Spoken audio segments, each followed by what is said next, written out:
शेतकरी हवामान अंदाज या यूट्यूब चॅनलमध्ये मी युवराज खाडे आपल्या सर्व शेतकऱ्यांचे सहर्ष स्वागत करीत आहे. तर शेतकरी मित्र उद्या 23 तारखेला जवळजवळ महाराष्ट्रामध्ये बऱ्याच जिल्ह्यात एकदम ढगाळ वातावरण राहणार आहे. हे ढगाळ वातावरण जास्त राहून स्थानिक स्वरूपाचा पाऊस पडण्याची दाट शक्यता आहे.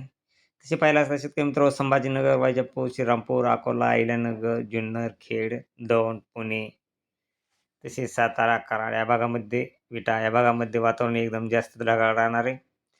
तसेच बीड, जामखेड या भागामध्ये देखील वातावरण 23 तारखेला ढगाळ राहणार आहे आणि स्थानिक स्वरूपाचा पाऊस पडण्याची दाट शक्यता आहे. तसे पाहिलं असता शेतकरी मित्रांनो 24 तारखेला जास्त शेतकऱ्यासाठी खूप जरा धोक्याची सूचना आहे. कारण शेतकरी मित्रांनो 4च्या टायमाला तसे पाहिलं असता 2 वाजल्यापासूनच एकदम जास्त वातावरण ढगाळ राहणार आहे. हे वातावरण एकदम अति ढगाळ राहणार आहे आणि काही जिल्ह्यांमध्ये एकदम सर्वसाधारणतः जोरदार पावसाची शक्यता आहे आणि शेतकरी मित्रांनो हा पाऊस दुपारी 2 ते 4च्या टायमाला जर पाऊस आला तर त्यामध्ये गारा देखील पडू शकतात. तसेच शेतकरी मित्रांनो 24 तारखेला 2 वाजल्यापासून नाशिक, मालेगाव, नंदुरबार तसेच मुंबई, पुणे, अहिल्यानगर, संभाजीनगर, बीड, बार्शी, सातारा, कोल्हापूरचा काही भाग, सोलापूर, लातूर, बार्शी, तुळजापूर, धाराशिव, नांदेड तसेच जालना, अकोला या भागामध्ये एकदम वातावरण जास्त ढगाळ राहणार आहे आणि 24 तारखेला जास्त करून पावसाची जास्त शक्यता आहे आणि तो देखील स्थानिक स्वरूपाचा पाऊस पडण्याची दाट शक्यता आहे शेतकरी मित्र. कारण पाऊस नाही पण एकदम ढगाळ वातावरण हे जास्त आहे आणि या वातावरणामध्ये एकदम गरमी जास्त आहे.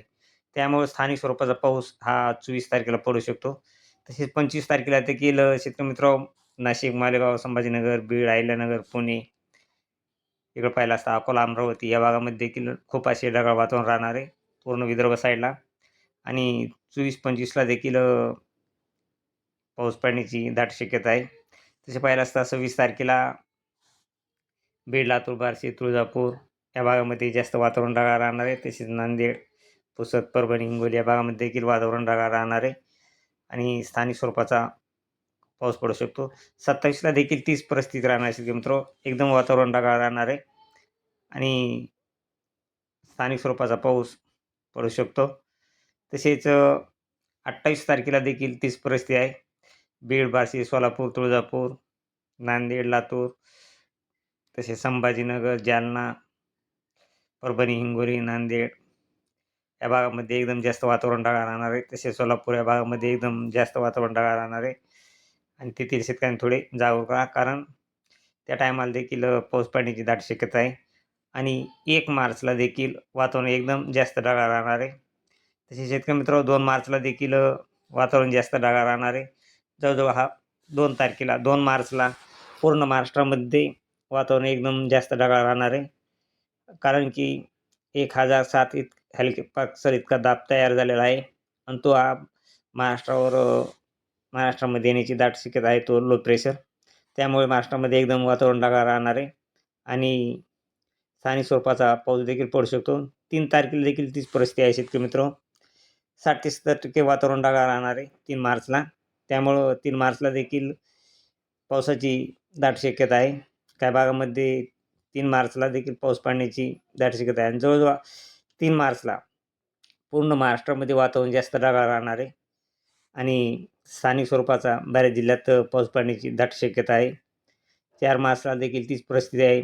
पूर्ण वातावरण ढगाळ राहणार आहे. तसेच 5 मार्चला 5 मार्चला देखील संभाजीनगर, सोलापूर, सातारा, विदर्भ साईड, अकोला, अमरावती, नागपूर या भागामध्ये वातावरण जास्त ढगाळ राहणार आहे. बीड, सोलापूर, तुळजापूर, धाराशिव या भागामध्ये कारण की 1006 हेक्टोपास्कल दाब इतका तयार झालेला आहे. त्यामुळं पाऊस पडण्याची जास्त दाट शक्यता आहे आणि हा अवकाळी पाऊस आहे. कारण शेतकरी मित्रांनो एल निनोचा प्रभाव हा मार्च महिन्यामध्ये जास्त जाणवत आहे आणि 6 मार्चपासून परत वातावरण हे स्वच्छ होण्याची दाट शक्यता आहे. 6 मार्चपासून जरी लो प्रेशर जरी असला तरी त्याचा प्रभाव एवढा महाराष्ट्रात जाणवणार नाही. 6 तारखेपासून वातावरण हे स्वच्छ राहण्याची 6 मार्चपासून वातावरण हे स्वच्छ राहण्याची दाट शक्यता आहे.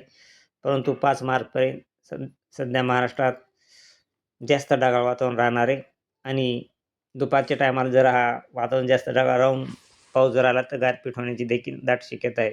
तर शेतकरी मित्र अशीच रोजची रोज ताजी अपडेट पाहण्यासाठी आपल्या चॅनलला सबस्क्राईब, लाईक करा. जय हिंद, जय महाराष्ट्र, जय जवान, जय किसान.